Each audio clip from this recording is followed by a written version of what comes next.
Hello, everybody. FAWeekly, FalconArrow.PodBean.com, Facebook.com/FalconArrowCast, and you can subscribe to our YouTube channel if you want to. I am Joey Nohana, Tyson Salud across from me, Anthony Caruso on the right. And to start this off, we watched Backlash. We really did. Trust me, we really did. We suffered through all 3 hours. It was fucking disgusting. That show until the end. Well, until the end. Okay. With the exception of the UK title match, that was that was NXT. I was NXT. Yeah, sorry. So we didn't even have that. It was a fucking blur, dude. The whole thing was just Backlash me being upset. was basically a sandwich with nothing in the middle, just 2 buns. Nakamura, Ziggler, and the fucking end match. I came in the middle of it, so I didn't even really get the full. Oh, that's right. Nakamura and Dolph Ziggler was an okay. It was a pretty decent match. You didn't even get the first bun. Yeah. The end was spectacular, and I think everyone can agree here at this table. Jinder Mahal. The more, winning the more I think about it, was such a great idea. Jinder Mahal was the way to go. The meme, the myth, the legend. Yes. Well, we did. Like I said, there wasn't to review Backlash. Is basically to put myself through ass torture all over again because, boy, that show fucking sucked on so many different levels. The women's match made no sense. Tyler Breeze and Fandango shouldn't have lost. And it was 1/3 of it was comedy. It was comedy the whole way through. It was basically Tyler Breeze changing clothes half the time. What else happened on this godforsaken show? Sami Zayn. Sammy and Baron. Sammy won, which was whatever. Yeah, it was very slow until the end. It was, Anthony was sitting on the bed, and I don't like to say my thoughts because I keep it to myself in order to save it up for when we talk about it, but holy fuck. If you could have a bad match with Sami Zayn, that's saying something about your ability to wrestle. Baron Corbin. I mean, Baron's been fine, but Jesus, how do you have a bad match with Sami Zayn? That whole match was just Corbin fucking taunting the whole time. So it was just so slow. What a fucking boring every match event. felt slow though. Like it was like the theme of the night. Let's just chalk it up to being super boring. There was too much pizza in this room. The crowd was kind of dead. The crowd was awful. For the Chicago crowd, they were. Chicago wasn't buying it. The only cool thing that happened was Mahal won the belt. Randy almost killed one of the Bollywood boys. That was fucking awesome. And that's it. There's nothing to talk about. There was really nothing to talk about. It's more important to talk about the fallout here than anything else. Backlash was complete fucking shite, and I'm glad we didn't talk about it, and we got NXT out of the way, which is fine. But other things that's going on this week, we have a name for the women's tournament, the Mae Young Classic. Yeah. The Mae Young Classic. Is that what they're calling it? Yes. Because everything has to have a name. Because if the Cruiserweight tournament should have been called the Eddie Memorial Foundation Battle Royal fucking tournament, okay? Mae Young, okay, here's the thing. I get it. Totally understand. That's fine. But when you think of Mae Young, you don't think of women's wrestling and trailblazing. I think of her getting powerbombed by Bubba Ray Dudley and the hand. And giving birth to a hand. Yeah. So, I mean, I understand. Like I said, it's fun. They had the Dusty Classic, which is weird because it was a tag tournament. I'm assuming because he just passed away. But if we're going to attach names to these tournaments. She was an iconic. She was very iconic, but also was Fabulous Moolah. Yeah. Moolah was more serious. Moolah was very serious. If you think about Fabulous Moolah, you think about what trailblazing and women's, wrestling and all that shit. But she was also like Mae Young's, which but like I said, I think about the two of them in like really cringy segments backstage, like doing weird stuff with The Rock. In recent memory, Mae Young powerbombed through a table, and giving birth to a hand when she was impregnated by a large black man. Okay, but I guess whatever. They're gonna do what they're gonna do. Can't stop. Why does him being black have to do with anything? Because the hand was not black. That's true. Yeah. You need a paternity test on that. She had the hand had all of her genes.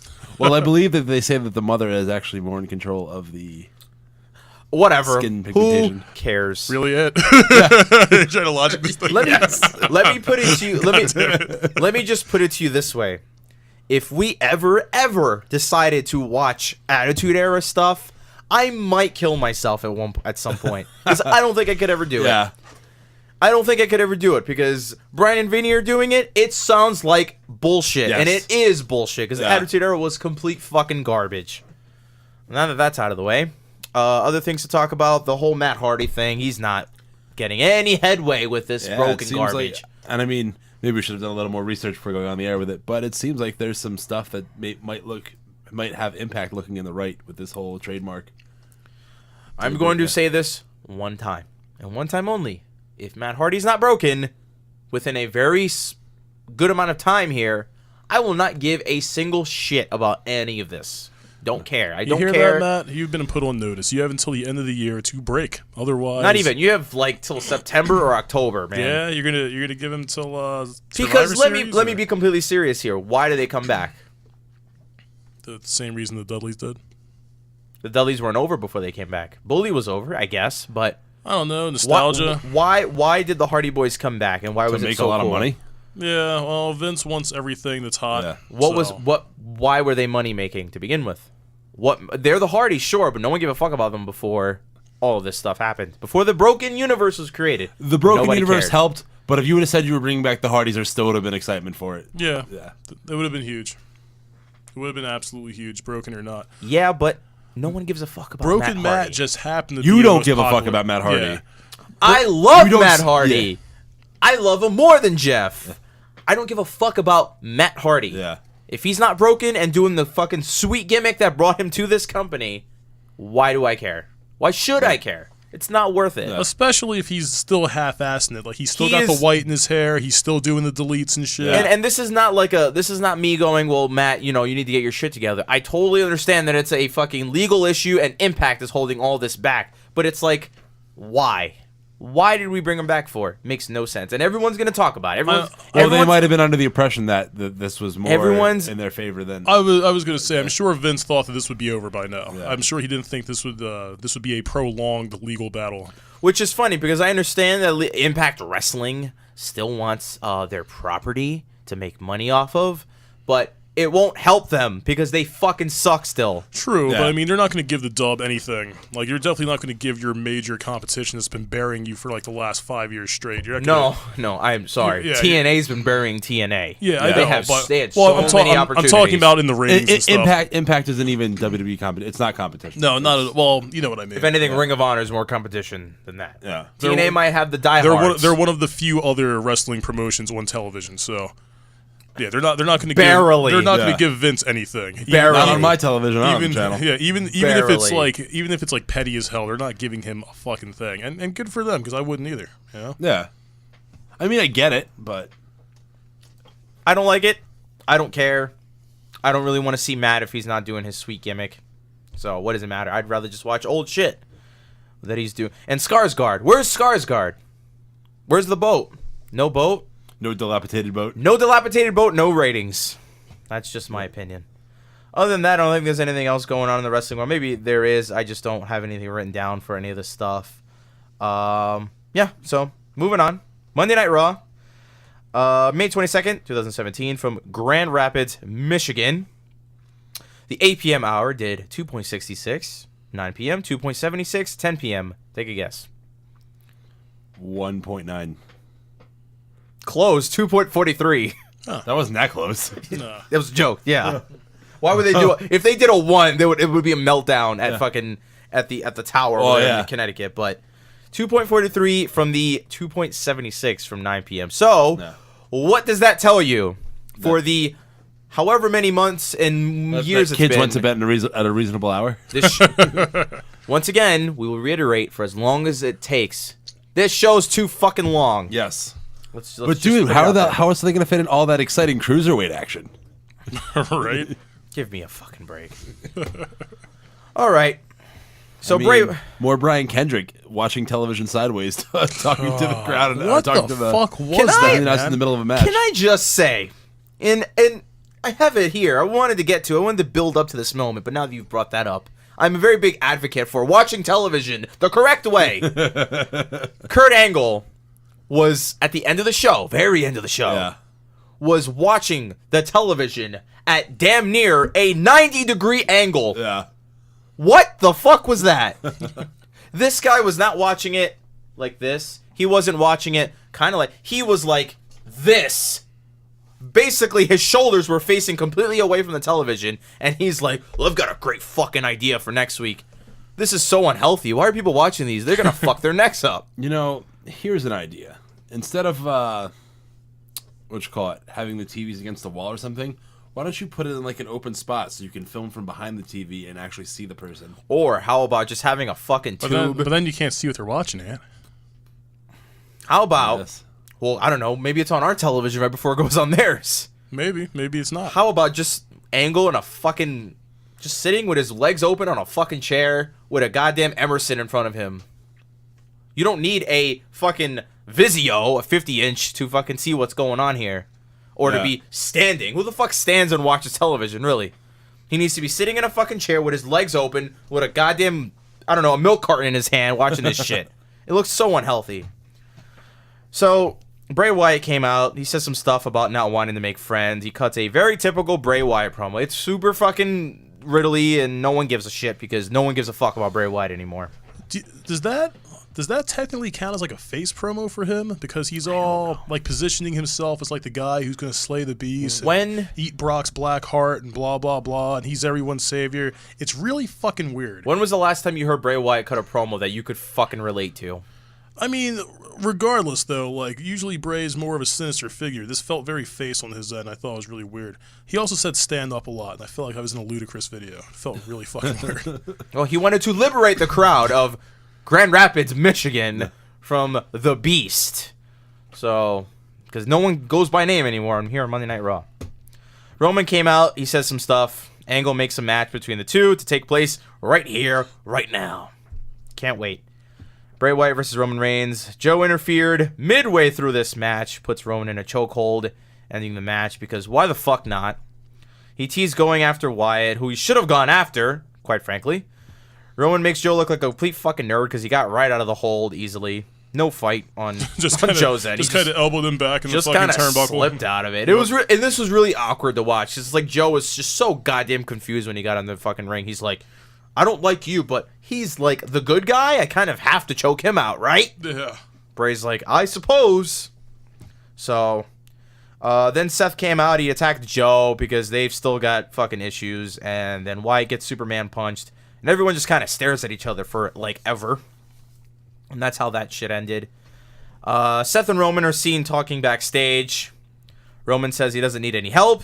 Seth says he wasn't out there for him. He was out there for Joe. Because, you know, the whole knee and stuff.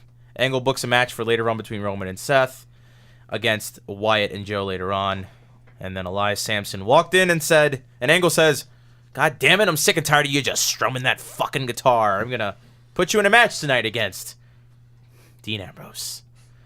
And Elias just goes, well, alrighty then. Strums on and fucking walks away. And if there's any filler stuff you'd like to get out of the way, Tyson, please do not be afraid to. Oh, I would love to know what's been going on the irrelevant garbage on Raw. So you mean the crazy match between Akira Tozawa and Rhea Daivari? Yeah, they had a match. That's pretty much. There was a lot of yelling, and at the end of the match, there was some little girl on the ramp on the barricade, and he kind of yelled in her face like really hard. Yeah. I'm like, oh, okay. Yeah, and then that's when they interviewed fucking Kendrick through the hard cam. Weirdest thing I've ever seen. Oh, yes, you were describing this to me. So, please reiterate what you were trying to say. So you got Graves and fucking Michael Cole, and they're announcing as they are wont to do. And, or try to do. Yeah, trying to. And they keep cutting to Brian Kendrick watching his protege in the ring. And, Kendrick's doing the whole standing sideways watching TV in a purple suit. Being like everyone does, and normal. Yeah. But what happens that really threw me off is that he starts responding to the commentary, like as if they're in the room with him and he's responding to it. Now, I get it. Obviously, his TV has volume and he can hear the commentary, so he can hear that. He's just interjecting his thoughts in the commentary that he has no part being in. But he's responding directly to them and he's turning back to the hard cam to talk to them. Now, did they acknowledge his existence? Yeah. What I want to know is how could they hear him unless there's some kind of like... Are they acknowledging the cameraman now? Like, is there some kind of intermediary there? Like, how... I mean, I guess they got the monitors there and shit, but how the fuck does that work? Like, I've never seen I'm anything like having that. a lot of issue trying to picture this. It's something you gotta see, because I have it recorded on my PlayStation View. Yeah. I just don't fucking care to skip through the commercials. It was absolutely ridiculous. I've never seen that shit before. And at first I thought maybe it was like a fluke, like a one-timer, but no, they cut back to him a couple more times. I'm like, oh, that's fucking strange, man. That's different. But yeah, outside of that, I don't know if you got this one. Yeah, Sasha had another match with Fox. And, of course not. Oh, Why would we? well, it was the rubber match, and I'm pretty sure at one point Book was like, "This is the rubber match, right?" Like he actually said that, and I realized at that point that Noam Dar is Raw's version of Ellsworth, and that's awful. That's sad. Yeah. That's so sad. Wow. Yep. That's about it, though. Well, here's my thoughts on that. Sasha Banks being relegated to the very undercard here on Monday Night Raw. Super undercard. Good. Fuck her. That fast Lord, whatever that fucking match was, blockade, end of the block, whatever the hell it was called. I don't fucking remember. That match was complete horse shit, and I still haven't forgave her for that garbage. You know what's wild though? Like they actually don't work. Like they're not bad together. Like they actually like work. I wish I got to see because I actually like Alicia Fox. A serviceable match. Like, I don't mind Alicia Fox. I mean, she's not terrible. She's not great, but she's okay, and she's quite a character. Yeah. So she's pretty entertaining in her own right. I mean, you know what's kind of crazy? Like after Sasha won, like Dar gets all in her face and shit, and like for a minute he like kind of cocks back, like it looks like he's about to slap her and shit, but she like slaps him first, and then of course. Correct me if I'm wrong. Alicia Fox is tall, that motherfucker, right? Yeah, way Okay. taller. And then Alicia Fox goes in there and fucking kicks the shit out of her. You know. Well, she's see what it does. babysitting nowadays. Good. Yeah. Good for her. So the next match we had, or here on my list, the Hulu list, Dean Ambrose versus Elias Sampson. So this is Sampson's first match here on Monday Night Raw. His first official match. No squash match, no random jobber, no local jobber, just Dean Ambrose. The wacky and crazy Dean Ambrose. So Miz and Maurice on commentary for this match. Miz says, "Last week, Dean kicked me." He kicked me. Now, what could or where could he have kicked Miz? I don't know. He didn't say it. He just said he kicked me. I believe Maurice said it. By the way, Maurice's mic was super fucking low because I couldn't hear a word she fucking said. No, she said, I think she said something about his no-no zone or something like that. So she called it something real weird. This was it. This is an example. Miz was like, "Well, Dean last week kicked me." Yeah, well, he did kind of kick him in that spot right there. It was really fucking low. Like her levels were way the fuck low. So we got two guys in this ring wrestling with jeans on. Awesome booking. I love it. Miz gets involved. He clubs Sampson, gives him a nice handle or an axe club right on the back. The axe handle? Is that what you're trying to get The at? axe, yeah, whatever. That shit that you do with your fists. Clubs him on the back, giving him the victory. So here's Elias Sampson, his big debut. And he wins a match because of the Miz. And once again, we get another fucking DQ finish for no apparent reason whatsoever. You know what's kind of weird? Like, Sampson was actually getting over with his, like, backstage shit, and he would just show up and strum. He was. He was. He was getting pops for that. And then once he actually did his full gimmick in the ring and actually started singing and shit, he got the typical, like, NXT boos and all that. And during his song, I do believe he mentioned, I don't know if this was a double entendre, I guess, is that he said, "Now that you've heard my song, the end has come." Now, that could mean, for this gimmick, now that you've heard my song, it's all over now.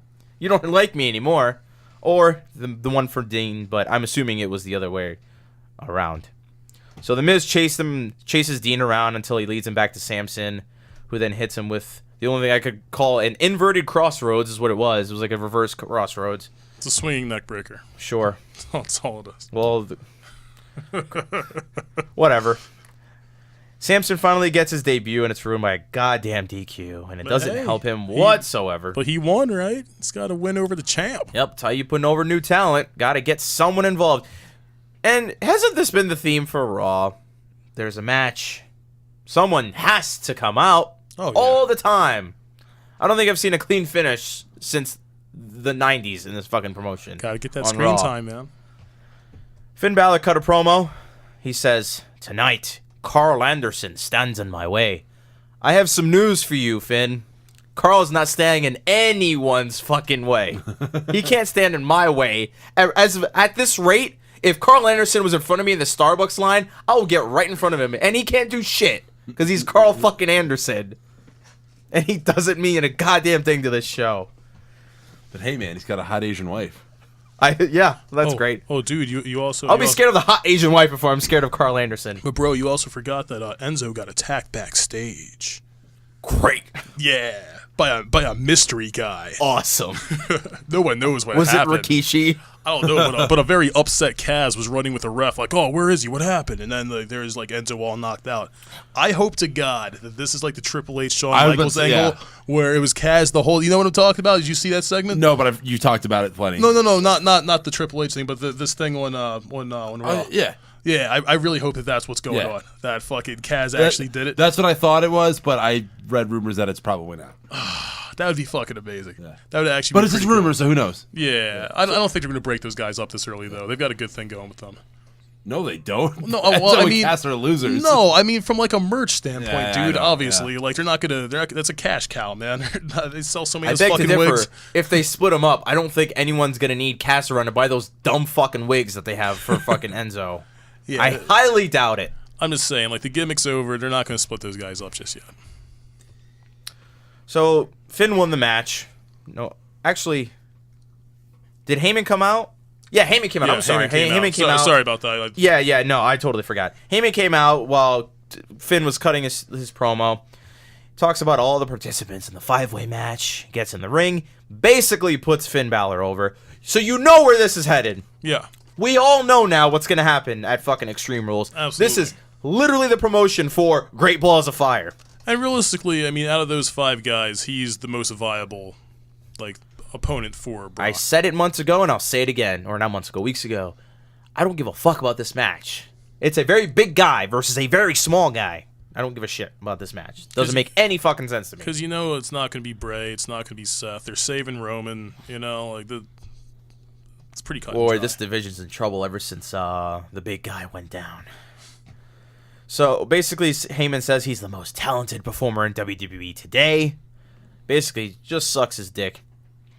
And then Finn let him know, let the Beast know that I will win the match at Extreme Rules, and then beat him right afterwards. Tell him I will beat Brock Lesnar. That's like the weakest response. Like Heyman goes off, and that's his response. He's like, "I'm gonna beat him." The fuck do you want Finn Balor to say? I don't know, like anything but the obvious. You tell Brock that I'm gonna beat him in that match we're gonna have.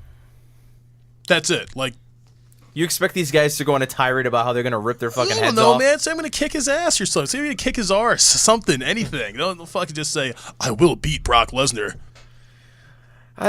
Finn Balor feels just like Shinsuke Nakamura. I mean, Shinsuke obviously doesn't know too much English to get away with, but it just feels like someone just kind of hands the guy a script, he says it, and he moves on with his life. Yeah. That's pretty much what it is. They can't say what they want because they're going to be the poster boy for the company at some point. Only difference between the two is nobody's calling Shinsuke a kid or a young man. Yeah. Was a rather large fellow. That shit pisses me off. Shortly after, the club show up to interrupt this promo, and I am so excited. So, Carl Anderson versus Finn Balor. Carl had him in a headlock most of this fucking match. And then Finn beat him with the coup de grace, like anyone thought this was going to go any other way. And Finn looks great, and that's about it for that. Charlie's interviewing Alexa in the back. They watch the footage of last week with the cane shot, show the photo of the welt on Bayley's back. Now, I don't want to be that guy, but I will. The outlining of the the kendo stick shot, I call it a cane. What a dumbass. Is Singapore cane? Yeah, I guess. Yeah. There you go. Is completely diagonal across her spine. That's not where she hit her. No, it's not. Not at all. Not Okay. even close. Not This even was fucking worked. close. This was worked super hard. Because they show the diagonal, and trust me, I rewinded the shot. They slowed it down for us. Basically showing how she just kind of hit her like in the lower neck area. Yeah. Nowhere completely on the horizontally. Nowhere on the back. Nowhere on the back. It's not like she came down with like a samurai slash like diagonally. Nope. Like She swung for the fucking fence. They with that shit. worked this. They put some fucking makeup on this broad to sell a Kane hit. Like, come the fuck on, man. So, when they showed the picture of Bayley's back, someone in the crowd made a cat call during this. There were a lot of cat calls. There were a lot of ratchet dudes. While they were showing fucking... her back, someone cat called in the middle of this shit. So it's like, This was amazing. This was hilarious. Absolutely ridiculous. I don't remember anything else from that promo. I think Alexa just says some stuff. We'll go on, Tyson. Oh, man. I Okay. see you can't wait to say it. Yeah, dude. All right. So she said something to the effect of the sound of the bamboo on her flesh made her salivate, okay? And the way she said that, I don't know about you guys, and I don't want to be that guy, but I chubbed up a little bit. Just a little. Just a little. Like, she was really going on about how, like, invigorated she was by, like, hitting this chick and all that. And she wants to do it again. That's what she said. It was, She should do it again. Yeah, it was. This time, hit her in the right spot. it was a very powerful moment for me.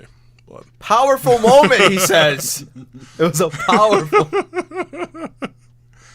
But yeah, I could really feel the intensity there because Lex is ready to get extreme, bro, and I don't know if Bayley's up to this. Sheamus versus Matt Hardy. Winner picks the stipulation at Extreme Rules. I am not going any further with that. There were two signs in the crowd that were very amusing. One said, "Where's my dilapidated boat?" The other one said, "Justice for Senor Benjamin." These guys beat the shit out of each other, quite frankly. And then towards the end, Cesaro tried to ambush Matt Hardy. Jeff cuts him off on the outside. Matt wins with the twist of fate. Then on the apron, the stage, top of the stage, Matt says, "We will lock you up and tear you down in a steel cage match."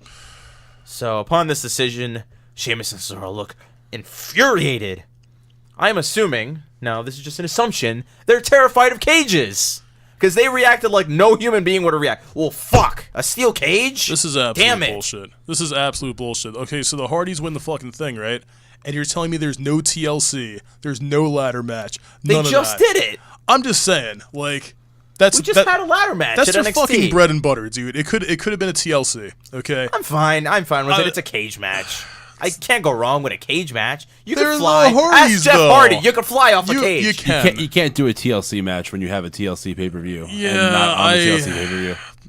Thank you, TLC pay-per-view, for that's- ruining fucking That's everything. just you like get a when you Hell- back like- yourself into a corner by like having Hell in a a Cell. pay-per-view Yeah. for Can't have a Hell in a Cell other than Taker and They fucking can't Triple have H an did. elimination chamber match either because Yeah. it's got to be specifically for. That's so fucking stupid. Dude. That's WWE for you. And that's how it's going to work. I don't mind it. Like I said, steel cages are all right. And the Hardys have a history in steel cages, so they're fine. When I heard that shit, I'm like, what a cop out, dude. There's not gonna be a single ladder involved in this. Come on, man. I can't wait for Matt to climb out of the ladder, and then when Jeff gets to climb out of the cage. Climb out of the ladder. Finds his way out of the ladder. When Matt climbs out of the cage, and then when Jeff goes to climb out of the cage, instead of coming down, he decides to swanton bomb and still lose the fucking match. There was a time and period, 2000 as a matter of fact. The year was 2000. The event was Unforgiven. They won that match against Edge and Christian, and they both got out of the ring. Good times. I remember the good times with the Hardy Boys. So that's your match for... By the way, question. Real quick. Catch me up to speed here. This was the only match that featured a winner picks the stipulation, right? Yes. Out of the 8 million times these four guys have wrestled each other, this was never brought up. There was never a series of whoever wins the series and a series of one-on-one matches gets the chance to make the stipulation. It was like, well, Matt and Sheamus, whoever wins fucking makes the stipulation. Well, I mean, after Neville turned on Nice, I mean, they made a submission match for those guys, so maybe that had something to do with it too. You know, maybe they got to pick the step. Whatever. Yeah, rings of Saturn. All right, moving on. Thank you. Alexa Bliss versus Mickie James. The crowd didn't give a fuck about this match at all. Mickie, quite frankly, is just there these days. Yeah. Nobody really notices her. She's just kind of a fucking vet. She was supposed to be Trish Stratus, but she's not Trish Stratus. She's as interesting as her theme song.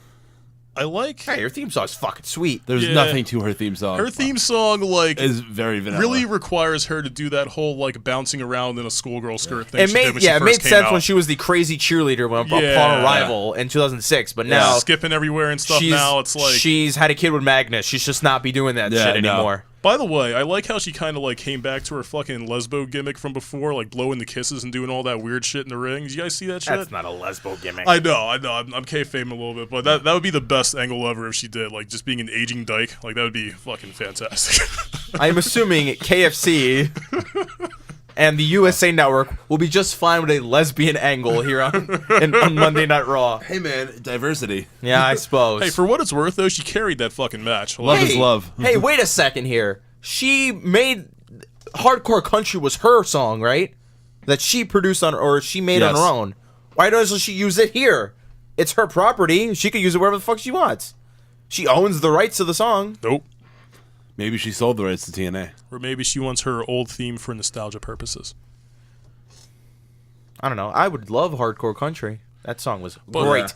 But in either case, this is going to be a rare bit of criticism on Alexa on my part. All right, Mickie James carried this fucking match. It was literally just her chaining her spots, literally putting on a clinic, if that's what you want to call it. Mickey's a good worker. No one cares, but she's a good worker. Alexa just kind of sold just for a while, and then she punched her in the face. It was a good punch her. She forearmed her. Nigga, it was a right hand. It was a forearm, bro. It was they said right hand. It was a right hand. What do you mean a forearm? There was no. She didn't. Her arm never. Swore it was a forearm. Yeah, well, you swore wrong. Her arm never bent. She punched her. It's her thing. And they're like, "Oh, Lexi with the hard right hand." Blah blah blah. In either case, she hits her with a fucking thing, and then about to consult the tape. You're gonna consult the tape. Consult the fucking tape. And while you're there, watch Brian Kedrick get interviewed through the hard cab. It's ridiculous. It's not on the Hulu the first time. Oh, okay. But We'll continue this. I'll scrub over to in either case. So yeah, she hits her with a hard right hand, and then she hits a DDT, and that's it. That's it. Like that's not bad. She did 2 moves, and like literally after like 10 minutes of offense from Mickie James and a commercial break, she fucking punches her and then DDTs her, and that's it. Well, here's the thing, okay? And that's game. And it just wins clean. She forearmed her and then DDT'd her, so it was not like just a forearm. The DDT kind of helps. The DDT's her finisher. It's the fact that Mickie James threw like 1,000 moves at her, and then Alexa Bliss punches her in the face, and then DDT's her, and that's it. I get it. I'm just saying it's dumb. It's dumb. Mickie James carried that fucking match, and then Alexa's like, punch, DDT, game. I didn't mind it. Hold on, I gotta get the remote. I didn't mind it because it was better than a forearm on the top of the turnbuckle, and then she just kind of plopped on the fucking mat. Yeah, that's true too. But they're selling this punch/forearm, whatever she's doing. For what it's worth, it was a fantastic punch. Looked really good, even though she's like 100 pounds. Good. It sounded good. So even though she's 100 pounds soaking wet. By the way, you glossed over a moment that I wrote down. I have Mickie was in the corner, elbows Bliss to back her off a bit off the turnbuckle. Alexa then yells, "Heck no!" and it comes right at her again. So that was the highlighter for this match for me. Fantastic. Then afterwards, Alexa found the kendo stick from last week, the dreaded kendo stick. By the way, she's really bad at that. Like it always takes her like 2 times. Like she always looks in the wrong place, and she has to like go to some other part of the apron and look again. It was in the same spot. It was last week, right? I don't know why she. I don't know why she's like searching for it and shit. Yeah. So then Bayley does she hits Mickie on the back with the kendo stick. By the way, they slowed this down. It looked great. I mean, I don't want to say that someone getting hit with a kendo stick looks great. It looked great. Mickie sold it like a champ. And this looked phenomenal. So Bayley does a run in, goes to hit her with the stick, but then Alexa just rolls out like the coward that she is. So the last match on the night, the Half Shield versus Bray and Joe. You mean the 2/3 Shield? Yeah, I guess 2/3 Shield. Anthony, look for the fucking thing while me and Nick do this. There's a sign in the crowd that says, "Roman thinks the Earth is flat." Bray and Joe get the heat on Reigns for a bit. You know how this works. Did you catch how they totally fucked up and played Seth's music while Joe was coming out? Yeah. Did you see that shit? They fucked up so bad. So Wyatt had Roman in a headlock. Crowd seemed like it was going to finally wake up, but eventually they just died off again. Boy, these crowds don't last to the main event anymore. They really just fucking don't. Seth gets the hot tag, runs wild a bit, hits a sling blade on Joe. So once again, 2 guys using this fucking sling blade here on the same show. But Kairi Hojo can't have an elbow. Go fuck yourselves. Oh, man. There's a "This is awesome" chant where nothing even remotely awesome happened. The climax of this match was Roman going for a Superman punch on Joe, who counters it. Seth gets hit by mistake, and then Seth acts like literally every wrestler that this has ever happened to, gets super mad, asks him, well, what's your fucking problem? And then Roman gets sent to the outside. Wyatt deals with him out there. By the way, how did Roman get hurt in that exchange when he fucking bumped into him? Roman like sold it like he fucking exploded. Like how did Roman get hurt? Roman, when he bumped into Seth, like he acted like his fucking like he got Roman shot in the chest. Roman acted like his eye got poked. His eye got. He was like selling the eye for a bit. Hold on, we have the Alexa Bliss, Mickey James forearm here. It's hard to tell. That was a punch. That was a fucking punch. Looked like a forearm to me. Yeah, that's definitely a straight right hand because that's her thing. It's not a forearm. But he just said it. It's very hard to tell. It's not hard to tell. It's not. They announced it. They said it. The thing. It's a fucking punch. It's a straight right, hard right hand from Alexa Bliss. They say a lot of things that aren't actually true. It's really not that hard to tell, man. All right, everybody. She could have quickly came like that and got him with the forearm. So you're either team forearm or you're team punch. There's not a whole lot of. I don't think it really matters. I don't think there's a whole lot of room for deliberation here. Yeah. Well, fuck you guys then. Well, yeah, no. Roman sold the eye for some reason, so I'm assuming the angle here is he went for the Superman punch, and Samoa Joe quickly at light speed went and poked him in his fucking eye, which diverted him into his own partner, which doesn't make any sense. Well, no, when he like hit Seth, like he exploded off of him and like was like super hurt by his whole fucking like it looked like his chest hurt or something. Like I'm like, how did that hurt him that bad? All Joe did was move, no? Yeah, like I don't know. All he did was move out of the fucking way. I don't know, this guy sold it like he got poked in the eye. But a lot of stuff didn't make sense. Like I'm pretty sure that Suicida would not have knocked both those guys down. They're both big dudes. They could definitely stand Seth up on the line. At this point, the Suicida is like a Stone Cold Stunner. Suicida? Don't you mean suicide dive? As Michael Cole says now. They're trying to really get away from the Tope Suicida. That has negative connotations. Antonio. It does. Be a star, my friend. Don't be a bully. So Seth, don't be a lemon. Seth got put in a coquina clutch, and Joe wins via TKO because the ref said he can't compete anymore. He's dead, and that's it. So after the match, they cut to the back and show Kurt Angle, like we just discussed, standing on a very awkward angle, and no one ever in the history of life would ever stand at. Finn demands a match with one of the guys in the ring, and Angle says, "No. You'll be taking on 2 of them next week." He books a match with Wyatt, Joe, and Balor. Calls him Finn Balor, by the way. So good for Finn for owning a college. Reigns and Seth will have a one-on-one match next week. Show goes off the air with everyone just kind of fucking standing awkwardly. I don't know if you guys caught this. It was just guys standing around.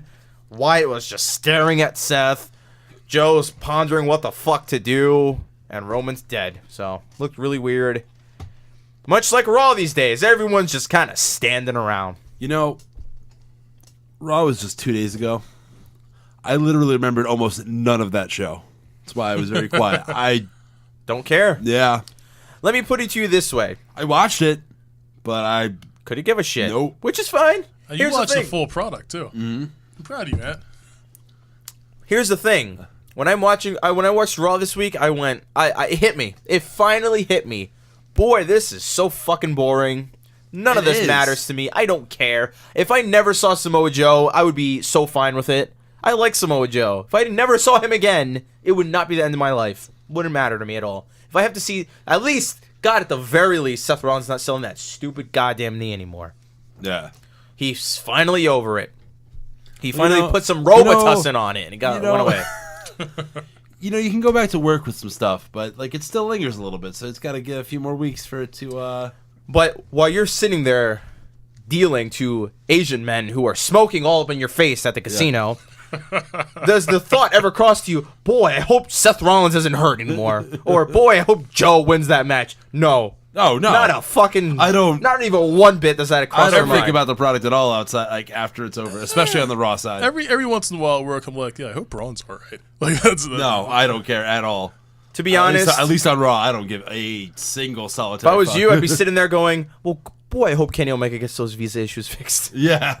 So he could work here in America. Which, they got that all cleared up because it was Adam Cole that ruined his visa issues. Oh, yeah? Set him up. Smackdown. May 23rd, 2017, Toledo, Ohio, home of the Toledo Mud Hens. Are they still the AAA affiliate for the Detroit Tigers? I guess. I don't remember. So, despite monster competition from an NBA playoff game on Tuesday night, Smackdown viewership was up 7% over last week. The show averaged 2.328. Didn't they also have great competition from that fantastic Game 6 of the Eastern Conference NHL Eastern Conference Finals, where the Ottawa Senators beat the Pittsburgh Penguins 2-1? Nope, because the NHL is doing like 1. But the playoffs have been so good. How about those Predators winning in 6 games on one day? The NBA playoffs are doing 7. Oh, well, yeah, of course. The NBA playoffs are going to trump the NHL playoffs. Even though NHL's I don't even understand how the NHL is doing 1. I don't understand how no one's like watching hockey when it's because it gets no advertisement. So people don't care. It's a Canadian sport. Yeah. You know, they care about the integrity of the sport. They play fucking themes at the games, man. Because everyone's watching King James. Yeah, because anybody who cares about sports watches ESPN, and all ESPN will tell you is all 365 days a year, every little thing that happens in the NFL or in LeBron's life. Because you got to see Brian Windhurst on TV for fucking ever talking about fucking LeBron's fucking whatever he's got. What he had for cereal this morning? Yeah, what he had for cereal. And eulogizing Tony Romo when he was just going to the broadcast booth. That was the most ridiculous. So upset about that. ESPN is fucking garbage. Baseball is starting in hockey playoffs. Yeah, you can talk about Tony Romo, but you don't need to have 7 hours of television dedicated to a guy who's just going to the broadcast booth. Fuck, that was annoying. And that's why ESPN is garbage. You want to know what else is really just pathetic? And for real, I mean, I'm serious. 7 million people watch the NBA playoffs. I found out that the Warriors are back in the finals, and I went, well, no shit. I mean, who cares anymore? The NBA playoffs don't even matter until the conference finals, and even then. The Warriors are back in it, probably the Cavs. It's the same shit. Never going to change. 7 of the 8 top seed, 7 of the 8 games in round 1, or series in round 1, went to the top seed, so it's not that exciting. Basketball is not that predictable. And the one that didn't go to the top seed was a 4-5 matchup, so, ugh. Actually, basketball is very predictable. I said it's not. It's very. It's not very fun. No. It's gonna. We all know who's gonna get to the finals, and no one gives a shit. I don't know how 7 million people are watching this fucking shit. Then again, we watch Raw. What do we know? So they show Jinder arriving in a motorcade to the arena. Herp and Derp lay out a nice carpet for him to step onto. Mahal gets out, sporting a massive shit-eating grin. And they announce He wasn't really smiling there. It was more of like a snarl. He was very. It was a grin. It wasn't a grin. He was very serious. He has a very, very famous ginger snarl. Yeah. Well, it looked shit-eating to me. Whatever he was doing, he was eating shit while he was doing it. So they told us that there was going to be a massive Punjabi celebration later on in the show. So then Shane is in the ring, announces that there will be 5 participants in the Money in the Bank ladder match coming up at the next Smackdown event. And tells them all to come right out. So AJ comes out, then after him comes Corbin, and to which JBL replies, well, Baron Corbin's the first ever Andre the Giant Memorial Battle Royal winner. Clearly, 2014 never happened, and Cesaro never won it. Yeah. All right, well, that's fine with us. Let's just erase that whole WrestleMania. Sammy and Dolph come out. There's one Big Show, too. What? Big Show won it before him, too. No, he said the first ever. But yeah, you're right. Big Show also did win it, too. But he said first ever, which is not real or true. There's one more person left. Sammy and Dolph are out there. Out comes Kevin Owens. Shane gets on the mic and says, well, Big Kev, I don't know what the fuck you're doing here. You're not in this match. And then Kevin's like, well, that's pretty goddamn sad because I'm the U.S. champ and I deserve to be in this fucking match. Because why not?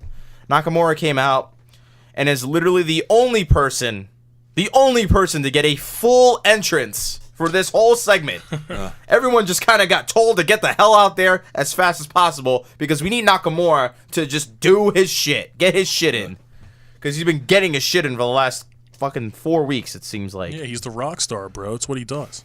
Yeah, it's a rock star, all right. Kevin takes exception to the lineup. Doesn't understand why AJ is in the Money in the Bank ladder match when he lost his match at Backlash. Clearly, he does not understand that Dolph and Corbin also lost their matches. But he has a point, kind of. He has a point. I'm pleased with Kevin's logic, and I'm siding with him until Shane puts him in the match. Yeah, almost. Didn't really have to, really bend over or didn't have to really like what's the word I'm looking for? Fight for it? Yeah. His pants say fight. He didn't fight for this at all. He just kind of walked right into it. Since we're 4 weeks out from Money in the Bank, don't you think they could have made this a little more exciting by having, I don't know, qualifiers instead of just No. let's just call guys into the ring. No. Who's relevant? Okay. They're in the match. That's it. That's how it gets booked. But like I said, it was hilarious how Kevin was coming out here spewing logic. Yeah. And Shane's all, I guess I can't beat that. Shane's like, well, fuck, you're right. These guys are losers. You're not. You're in the match now. Well, and Kevin smiles. He's like, God, I've got the United States title.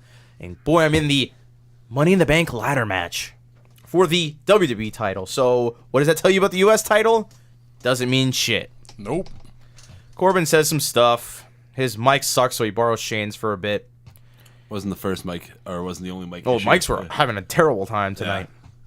AJ gets on the mic, tells Corbin that he blows, and this is his house, and he built it without a contractor, by the way. Yeah. With his own 2 gloves. That's not up to code. AJ calls Kevin Eric Cartman. There was a vague Eric Cartman chant. Someone really tried, but people were just like, it's a fucking South Park character. Relax. So Sammy and Corbin say some stuff to each other. Dolph reminds everyone that he's won the briefcase before, won the ladder match.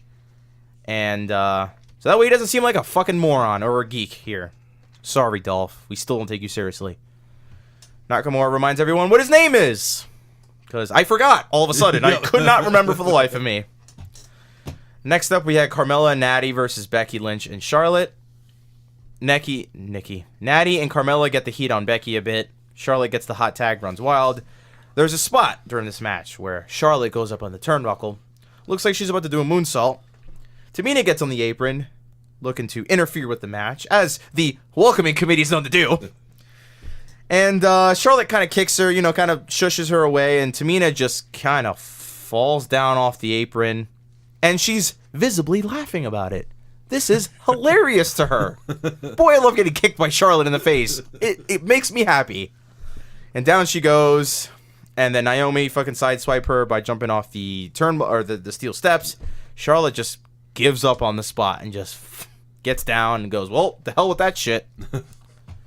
Becky puts Carmella in the disarmer, makes her tap, and wins the match for the unwelcoming committee, the We've Been Here a While committee. I don't know. Whatever you want to call that team. Baron Corbin versus Sami Zayn.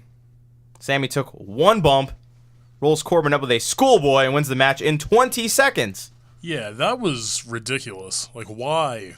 Why would they do that? Why not? Who cares? Corbin sucks. No one really... No, fuck that. Because Corbin's supposed to be, like, their big guy, right? Yeah. Like, he's supposed to be their brawn. Why would you let Sami squash him? That was a squash. That's an official squash, guys. Why? Here's the problem with this. Okay, well, maybe the pros and the cons. The pro is Sami Zayn is not going to get his ass kicked for the next couple months or weeks. He won a match the very next... the 2 nights after he won the match against Corbin, which is fine. They're finally giving him some credibility. Or also, Corbin got on the mic during the segment in the beginning and goes, well, that victory you had was a fluke. Dude, you just got pinned by Sami Zayn with a schoolboy, and you lost the match. So, I mean, there goes his credibility. This doesn't do anything for anybody. I feel like it's too little too late for Sami. Way too little too late. Like, it's way too late for him.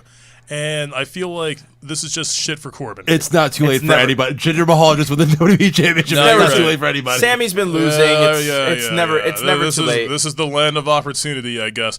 Whatever. The fact of the matter is, you built Corbin to like this, I guess, SmackDown's monster heel or whatever, and you let Sami fucking Zayn, the ultimate fucking jobber, the underground, the underdog from the underground. Yeah. Under. Yeah. Twice. Yeah. You let him fucking go. You let him squash your big monster heel. Come on, that's just bad all over for a lot of reasons, man. Like, fuck that. I love Sami Zayn, and I would like to see him succeed, but I would have liked to see him succeed like a year ago.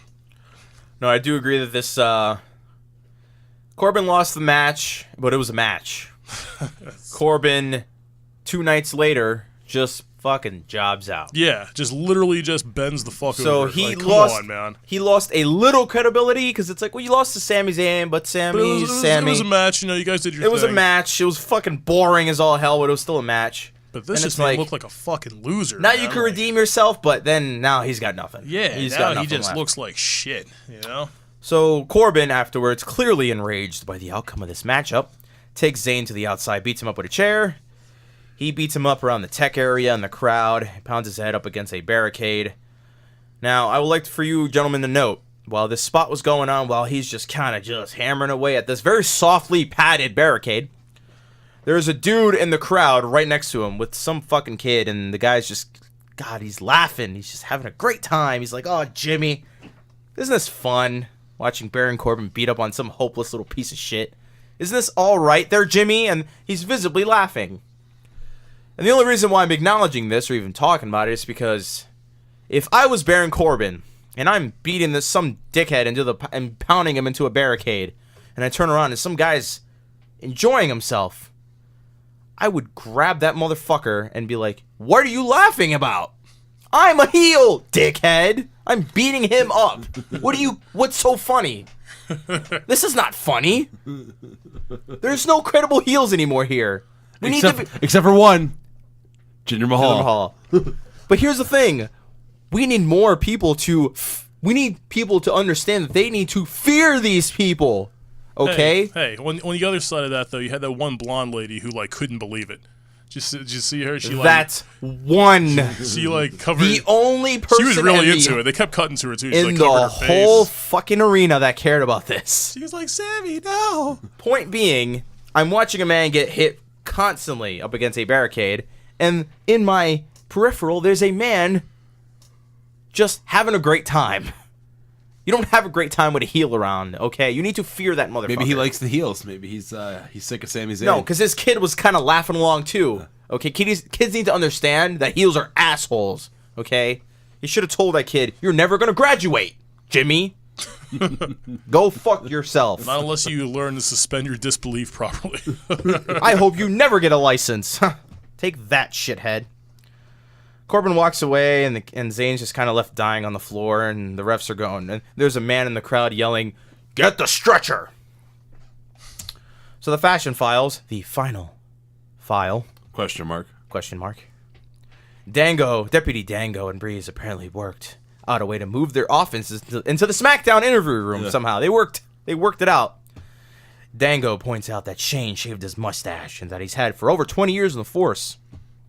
They agree that they must turn in their badges after losing to the Usos, claiming that their day one was just a little more H than theirs. They start giving Shane all of their gear, even their water guns. Shane says, "You know you guys aren't real cops, right?" This baffles them. What? Clearly, they are, and he's just blind. He tells them that they will both have separate one-on-one matches with the Uggos. And then Dango says, "Thanks, Commish." And Shane has no fucking clue what's going on, still. The Punjabi celebration. Would you gentlemen like to reiterate on this? Because I don't know what the fuck was going on. There was just a bunch of shit, and there was a bunch of dancing. It was a lot of colors, man. It was just bright as fuck. I don't know if this is going to sound racist or anything, but I immediately thought of It the will Tonight go on. Tonight video from Dollar Mendy. You know what I'm talking about? Oh, I know exactly. The Indian dude with the turban with the different colored robes. I know It does exactly the what the finger fuck dance you're and talking shit. about. Oh, Tanuk? That fucking video? Yeah.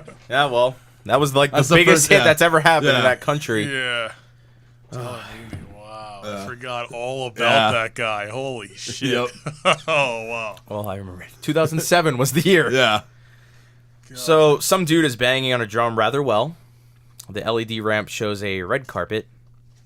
Oh, was it a drum or no? Did I get that right? Yeah, I was like, I don't know what it was. There were a What kind couple of drum guys was it? with drums. I don't know. And they had the little fucking lattice thingies that make Everyone sounds. looked like extras from Yoshi's Island, man. It was just so bright. Everyone did a great job. They were moving and they were dancing. And the whole time I'm thinking, why does everyone hate this? Like, this is actually kind of nice. Like, Yeah. it's very colorful, like it's Well, that's the thing they're it's doing with entertaining. Tinder. Because everybody hates America. He'll be the babyface to everybody, like Yeah. in India, and everybody anti-American. But America doesn't like that shit, so he'll be the heel to us. I enjoyed the living Yeah. shit out of this. Yeah. No, I thought it was fantastic. This was a proper celebration for a proper Yes. champion. So there's the LED the stage shows a red carpet, which I thought looked fucking great. Yeah. There's like a red carpet on the rampway. Mahal comes out, still maintaining. Well, we agreed that it was not a shit-eating grin, so he put on the shit-eating grin. Just came out and just had this fucking smile on his face. Like, God, all you motherfucking marks, you guys have to work at your shit jobs, and I'm over here and I haven't done a goddamn thing, and here I am, the WWE champion. The 50th. Yes. The 50th. Which is surprising to me because they actually acknowledge the lineage of this belt, which I have never even heard. I've never heard anyone be referred to as the number champion. Well, 50 is an important number. No one gives a shit about 43 or 37. From now on, we will acknowledge. It's not like presidents, bro. We're going to make a big deal about number, like, whatever. Yeah. Which is strange because they've only had 50 WWE title changes, and New Japan's up to like 70 now. Well, not title changes, but just between different guys. Oh, champions. Yeah. Okay. Yeah. The IWGP counts goes by every single change. Okay. Yeah. So they might have had a lot more than that. So all right. Well, a bunch of people are dancing on the outside. Mahal stands in the ring smiling. Jinder cuts a promo. It's obvious he has lost his voice from you can hear it. Yeah. Yelling at the mirror after winning the match, after winning the belt the other night. He lets the audience know that he will enlighten them. You've been enlightened, my friends. Cuts a promo on Punjab, uninterrupted, I might add. Yes. No Randy, nothing. Not even a Luke Harper. No Eric Rowan. Nothing. There's a massive pyro show. Huge pyro. This shit was nuts. Unbelievably massive pyro. Nobody came out. This was an actual celebration without fault. God, you can't go wrong here. They celebrated, and that was about it. Next up, we had Tyler Breeze versus Jey Uso. Well, Tyler versus Jey, Fandango versus Jimmy. So Jey tries to cut a promo. Fandango sprays him with the water gun. Breeze rolls him up for the victory. And that was it. Next match, not wasting any time, Jimmy versus Fandango. Tyler gets Jey to chase him around. Jimmy gets distracted by Tyler. And Deputy Dango rolls him up for the victory. What a night it has been for the schoolboy pin. 3 roll-ups. Boy, the schoolboy was on fire tonight. Jesus Christ, this move was just powerful as hell tonight. It was the real MVP, bro. The school. If there's anyone out there looking for a finish, do the schoolboy. But nobody can kick out of this. Not even fucking Baron Corbin getting pinned by Sami fucking Zayn. Breezango requested a rematch for the belts on the rampway. They swing their hips a little bit. They gyrate. The Usos want to do it right now. Let's get this shit going right now. Mike Chioda consults the commissioner via headphones and confirms the rematch. And for the first time in the history, for me, I've ever seen this, heels going, no, let's do this right now. Yeah. That never happens. By the way, I like how this didn't need a contract signing. Yeah. Huh, that's strange. You didn't even need a fucking build. Nope, no build, no, they didn't even need the commission to be there in person. In all seriousness, I've never seen heels actually want a fucking match. Yeah, right? They were enraged by their losses and said, no, we're going to wrestle these fuckers right now. So the Usos are heels.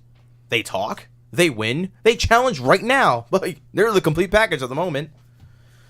So we get Breezango versus the Usos.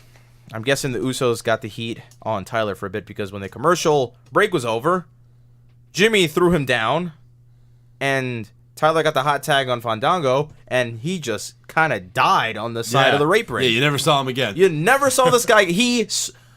I had to rewind this 3 times to understand what even happened. I'm like, did I miss something? Did Tyler get hit with a Meltzer driver or something here? See, this is why you got to watch SmackDown on television now, because you get the picture-in-picture for that. Oh, that's right. I mean, I fast-forwarded through it because I didn't want to watch the commercial, so... But like I said, apparently something went down during the commercials because Tyler Breeze took one fucking button, and it was a hair pull, and he was dead. Yeah. I didn't see shit from him the rest of this match. Well, he got kicked in the face afterwards, but... Dango almost won it with a small package on Jimmy, because Jimmy went up top. And then he gets a close 2 call, and the crowd actually popped for this. They really wanted them to win this match. And boy, did I. Jey blind tags in. Dango is not aware of this. He hits the leg drop on Jimmy, but Jey hits a splash immediately afterwards and pins him for the victory. Now, here's the thing. If this company had a fucking clue, Breezango would have won this match. Yeah, of course. This was as hot as you could get this. Yeah. They just had 2 singles matches, fairly quickly matches, nothing crazy, but they got them out of the way. Are they going to drag this out to Money in the Bank? I'm assuming. I hope so. But if there was ever a time to capitalize... Here's the thing about WWE. They don't capitalize on the crowd atmosphere. They don't capitalize on... It's the plan, and we stick to the plan, and we're not going to change. Yeah, but sometimes you can't pay things off right away. You got to like have like a big... No, but here's the thing. This was a perfect setup for a very important victory for Breezango. This was a very good opportunity. It felt like they were going to win. But... No, it was super obvious once they started the match after they beat him so quickly that they weren't going to win the match. There was no way. So, they would win. Yeah. for continuity purposes, both Breezango just got victories with schoolboys. Yeah. And no assists, not even a punch thrown during both matches. And all of a sudden, they can't beat him. Well, it's a little weird. When you take water guns and people getting chased around the ring out of the equation. I'm assuming that And the water Tyler gun, Breeze. the water gun provided a good amount of damage. Yeah. Basically, long story short, if I see a guy get fucking rolled up with a schoolboy, I can't take him seriously not getting pinned right away in the next competition that they have. That's it. They should have won this match. And like I said, this fucking company had a clue they would have let them go over. But whatever. We'll wait some more. It'll just make when they finally do go over bigger. So Natty's talking to Shane in the back. She tells... By the way, the office is still set up. I like how... Yeah. Commissioner Shane... Yeah. Can we just do me a favor, guys? Leave Fandango and Tyler Breeze just sitting back there, and anyone that does a fucking promo has to do it right in front of them. Yeah, well, they're just doing like in like their desk office. work. They're doing desk work. They're trying to crack a case, and people have to walk in and awkwardly look at them. Why the fuck are we in this room? There was no interviews done during this event, right? Not a single interview was done backstage. Not that I remember, no. No, I don't think so. The segment with the women, and that's about it, but the fucking shit was all still there. Yeah. So the interview room was off limits tonight. So sorry, Dasha. Your stupid questions have to wait till next week. So they're in the back here, Natty and Shane. She tells him that since she won the match at Backlash, she deserves a shot at the belt. Carmella comes in and says she deserves the shot. Yeah, I like how all the women are just like right there in earshot to be like, Right. oh, no, I deserve the shot. No, I deserve the shot. No, I deserve the shot. Wait a second here. Are you implying this is fake and scripted? No, I would never say such a thing. Clearly, they were in earshot of the interview and said, "Well, gee, I should interfere in this." They just happen to be walking by. You know, walking by the office, no big deal. Everyone works at the same precinct, apparently. So Carmella says she deserved it because she pinned Naomi twice. She has a valid point. How quickly the welcoming committee was To break down, right? Yeah, turn on each other. Well, you can only work as a welcomer for so long. Yeah. Who would have thought, you know? God, this dissension between the greatest faction of all time. When you think about the Bullet Club, you think about the welcoming committee. I never thought they'd break up the Walmart greeters. Nope. Greatest factions of all time. 4 Horsemen, welcoming committee, NWO. Bullet Club. Suzuki Goon. So then, guess what? Tamina came in for some reason. Yeah. And says, you know what? Everyone here has had a match.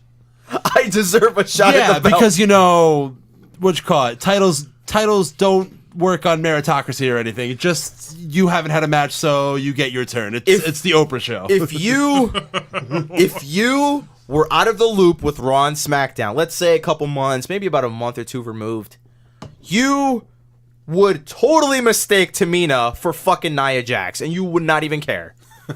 You'd be like, what's Nia Jax doing on fucking SmackDown? They wear the same outfit. Not all they Samoans do. look alike. Their outfit sure is the fucking same. Tamina's not even Samoan. She's from Fiji.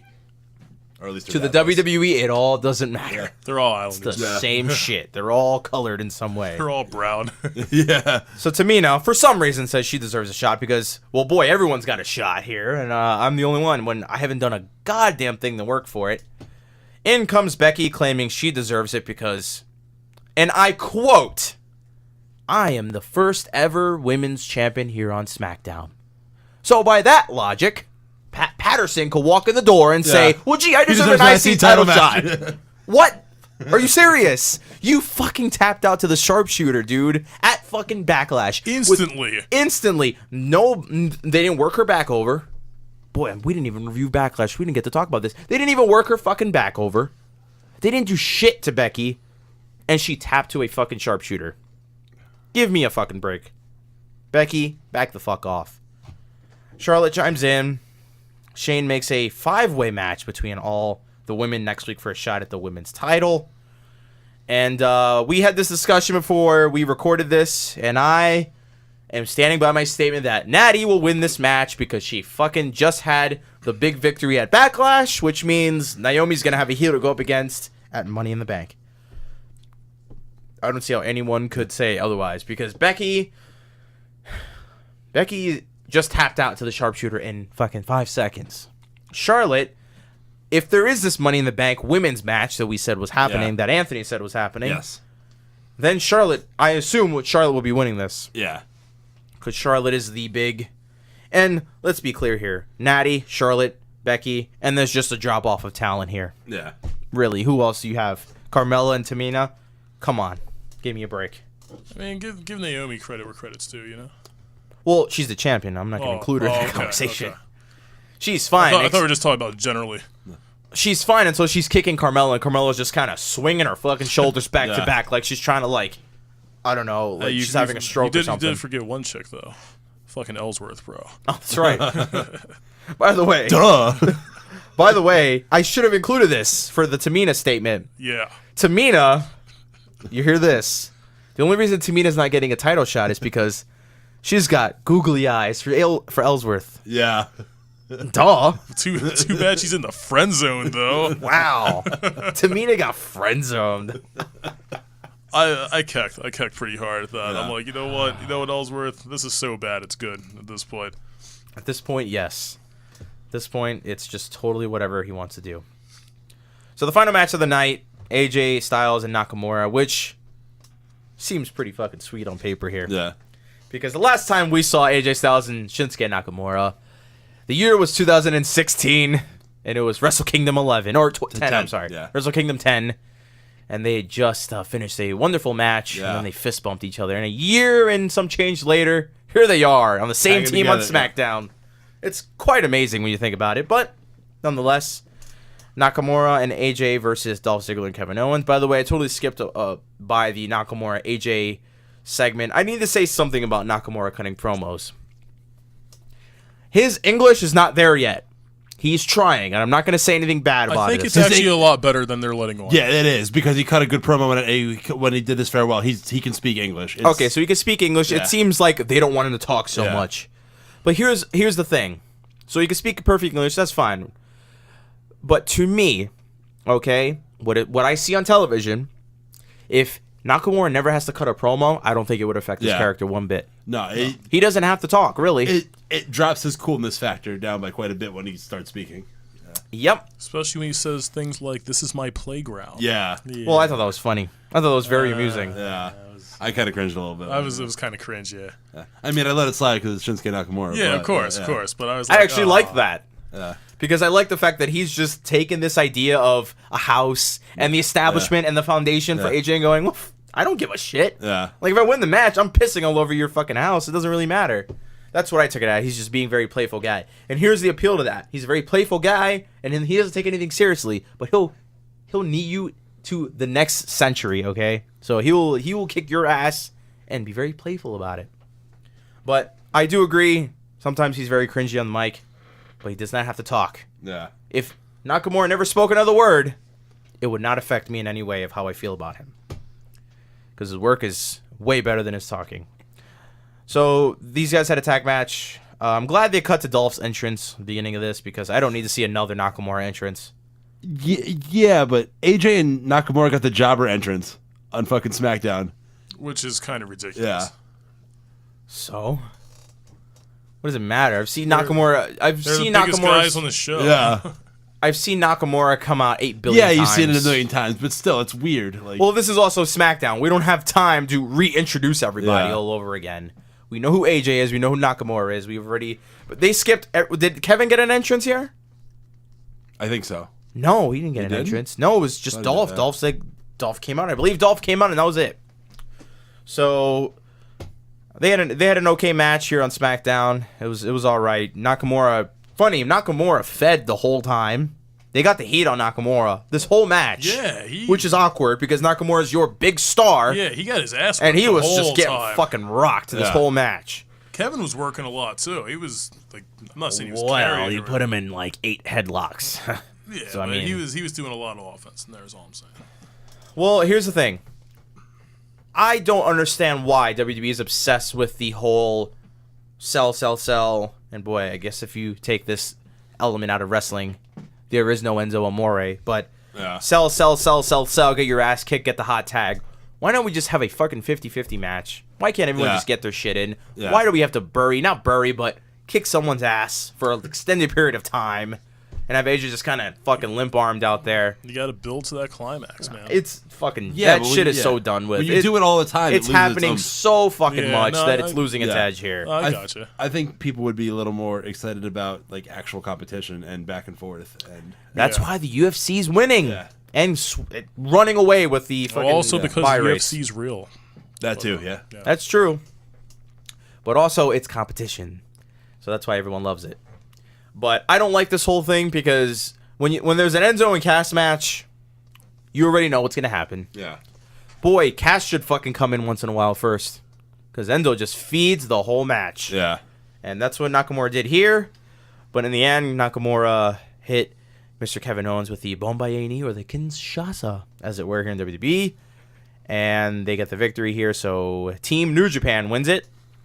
Shinsuke and AJ stare each other down to end the show. And we'll see where that goes. So I didn't think they were going to get into this now. But it seems like they're getting into this now. So AJ and Nakamura. So Nakamura's winning Money in the Bank, right, guys? Oh, yeah, probably. I don't know, man. Jinder Mahal versus Shinsuke Nakamura. That'd be a great match. 5,000 stars on the Meltzer scale. Who do you guys think is going to win the Money in the Bank then? It's got to be Nakamura. Who Yeah, else? it's got to be, yeah. If it's not Nakamura, it's AJ. You would think so. You would think so. You would think so. You would think so. It's going to be Sammy. It should be Sammy. It's going to be Sammy. It won't be Sammy. Everyone's going to think it's going to be Sammy. Shinsuke. It's not going to be Shinsuke because Shinsuke can do whatever he wants on his own. Like carte blanche. Yeah. It's going to be fucking Sammy, and everyone's going to go, oh, shit. And him Sami and AJ Zayn. can do a program together. But it should be Sammy. And then Sammy should have a failed cash-in after Mahal beats Orton. Wow. That's the ultimate job. The failed cash-in. Well, because the Bollywood boys will interfere. And then it starts this rivalry where he never gets a fair shot. And since Shane's a babyface commissioner, he'll give him that fair shot. And they'll build this whole rivalry and drag it out to the end of the year. And then you put the belt on Sami Zayn. This guy's got. That's never going to happen. He's got the But that's fancy what I think, booking. yeah. He's got it all figured out for Mr. Mahal here. Well, they're having Zayn start to win more. You got to give the underdog the big win at some point. And that'll open the door for Sammy Kev at Mania, right? You could do that, yeah. It'll probably belt. never happen, but Could happen though. Yeah. If Sammy gets it, Kev's gunning for him. yeah. Everyone's gonna be gunning for him, but especially Kev. That's how I want it to play out, but it'd probably be Nakamura. It won't. Yeah. That's, It won't. That's my official vote though. Sammy takes the fucking case. I'll say Nakamura just to be on the safe side. But either way, I think Jinder Mahal's got to have a long run here. He's got to get heat for as long as he can. Really build up to that big moment where a babyface takes the belt off him. Word around where the it should be campfire Sami Zayn. is he's gonna hold it down until Cena gets back, is what I've heard. But then again, it's still very early to speculate. Really? Yeah, this is what I've heard. Why? Are they gonna go for the 17th reign on Cena? I mean, I guess they could do that. They could. I mean, at this point, why He's the the fuck big not? American that everyone loves. I mean, I wouldn't hate that, but That's what I hear, man. it should be Sami Zayn. God damn it! It won't be Sami I'm Zayn. sure it'll be Sammy with the briefcase, and they'll tease Yeah. it a lot. But I hate to be that guy, Anthony. Yeah. But I hate to say it. Sami Zayn's a good hand. Oh wow! Also- my favorite wrestling backhanded compliment. also, you don't see a whole lot of faces with the case. At least not as of late. yeah. Faces always get the case, no? No, he's got Seth Rollins, Sheamus. Oh. Like lately, you haven't had a whole lot of faces. But I mean, you could still, yeah. But yeah, they need to do. They need to if they're really making him Sami Zayn like a big character on the show, and the whole thing is as an underdog. He's got to get the big win at some point, and it's got to happen at a big moment. It'll never happen. I wouldn't hold your breath. Unless Sorry to say it. Unless Sammy wins the Rumble or something. I will keep denying it until it happens. Until then, I will keep denying it. So next up, we had NXT, and I didn't write a goddamn thing for this show. This really was happened. nothing. This was Not the a fucking thing the happened. obligatory post fucking takeover recap. Yeah, mosely recap. And we had Aleister this. Black went to the Star Factory. We had. He got reproduced. Yeah. But we had an argument because we decided. I said if you did not watch Takeover and you're watching NXT on Hulu, what the fuck are you doing? Just get the fucking network. Because we've all seen this shit already. Yeah, Why the fuck you keep reiterating If you're this the stuff? guy who needs the recap, like, kill yourself, man. Like, what are you doing?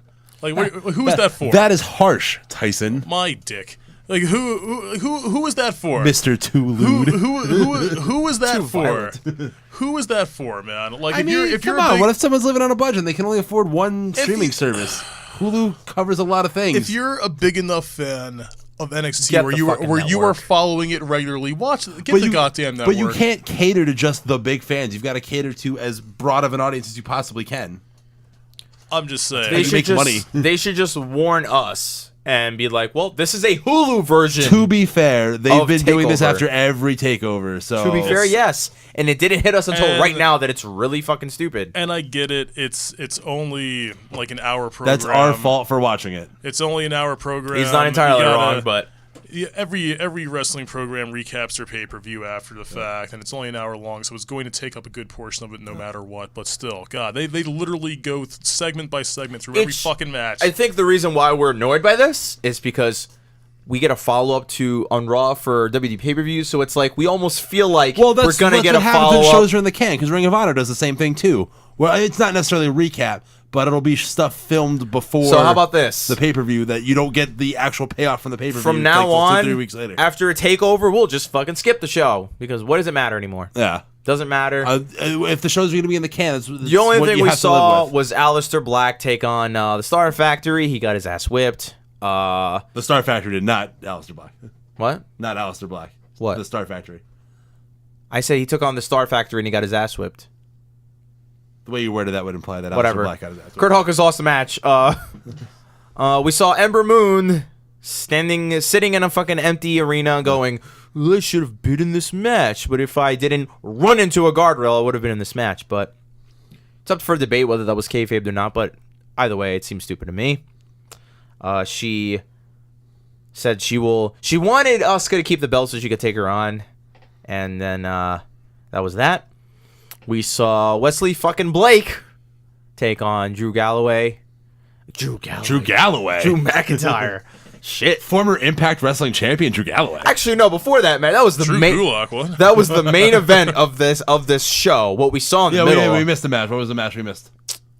The Velveteen Dream versus Robert Anthony. versus some dude named Robert Anthony. Spoiler alert: Robert Anthony was way over than the Velveteen Dream. This is this guy's like fourth debut. I don't know why they keep debuting him. He's been. I a have thing no for like idea a what year. this is. Here's the thing. I was okay with Patrick Clark, but now he's the Velveteen Dream, and we don't have to keep repackaging these people because I'm sorry, but Sonya Deville is not more over than what was her Daria name? Baronado. Daria Tortellini. She's not any different. She's still the same shitty gimmick. She still wears MMA gloves. She's not Brock Lesnar, and she's not that interesting. But they can't use her real name, so they have to give her the Daria something Italian. How about we do that? which stop introducing these people until you have a name for them. Yeah. Yeah, it's just Even really. if you don't have a gimmick lined up. Well, here's it's the just so shitty down the line. here's the only excuse for that, and I will only defend it because I'm just thinking logically here. It's developmental. We could do whatever we want because it's that's developmental. true, and it's NXT. NXT fans It's are the true. hardcore fans. They So, already know. I get am that, not. yeah. I am not disagreeing with you here, but Yeah. it's like, well, it is developmental. They're not on Raw. They're not under any pressure. They could do whatever they want. If all we know, Patrick Clark could be Patrick Dream the next day, and we wouldn't give a shit. He's still not that interesting. However, I did point out he has a great physique, He does. great elbow drop, Yeah. and he has apparently an allergy to shellfish. But other than that, that's about it. Quite for the unfortunate because shrimp are fantastic. Shrimp are awesome. Agreed. But the Velveteen Dream, just a guy. Great pants. I was gonna say a guy with sweet pants. Great pants, silk pants. I mean, hey, look, I'm a fan of the guy because I'm into metrosexual wrestlers. Yes. But other than that, you know, he dropped an elbow. Yeah, let's wait and see how this develops. I think it could be fun. I'm not going to shit out. No, all over me it neither. It was just the crowd is Chicago, you know, the all-state fucking arena. They weren't into it because they have nothing else to do but it's a guy they've barely seen and a job guy. It's hard to really get invested in this thing. They were very much on their phones for this one, like much everybody else is. The Velveteen Dream, we'll see what happens with that guy. We had the main event was Wesley Blake. Oh, by the way, I forgot to mention, Velveteen Dream won this match with an elbow drop, which, I don't know, Eric Young does. Okay? So Kairi Hojo can't get an elbow drop, but this motherfucker can. Anyways. Eric Young is not quite the star that Bailey is, so. I would beg to differ. I would strongly beg to differ. I would rather choose ODB over fucking just because Bailey you don't right like now. Bailey. Bailey is a big star. She's a main focal point on Monday Night Raw. She's so interesting. Not to us. And she's funny, but too. People, yeah. She's hilarious. The marks in the WWE crowd. Listen. I was totally against Bailey having this move exclusively for her, but then she gimmicked her back. Now that was the final straw. Sunk to the floor. Don't care anymore. So then we had Wesley Blake versus Drew McIntyre. This was actually not a squash. No. Wesley Blake put up a fucking fight. Good for him. He fought back. Drew's had to work for his victories as of late. Yeah. He's gone up against guys that have given him a tough time. Because he did it with fucking Biff. What's his name? Oni. Oh, yeah. Oni Lorcan. But obviously Drew won the match, and that was pretty much it, everybody. NXT, just some filler stuff. Just a show. Get some guys over on the undercard, and that's about it. We're anxiously awaiting the Mae Young Classic. June 13th or 14th, I believe. And that's when the real talent comes over. So the iconic duo, Liv Morgan, Daria Tortellini, everyone get the fuck out of the company. Put them somewhere else. Put them on main event. I don't give a fuck. But once the talent comes through, it's time to get serious here at the women's division. No more throwing people in fucking ice tubs. It's enough of that shit. And that was about it. So we have nothing else to talk about here. Our time's out. And we will join you guys. We and Anthony have a lot of battles, Best of Super Juniors. Best of Super Juniors. To go over. Oh boy, we have a lot of homework to do here. We have the Best of Super Juniors. Still waiting on PWG. That'll probably be a week or two. Yeah, it'll never be here. But if you are into the Battle of the Super Juniors, we do have the the Stardom stuff to do with Tony Storm and Io Shirai. We got to get those matches out of the way. So me and Anthony have some New Japan stuff coming up, and if you'd like to join us for that, we will do that. Until then, we'll see you guys later. Take care. Later.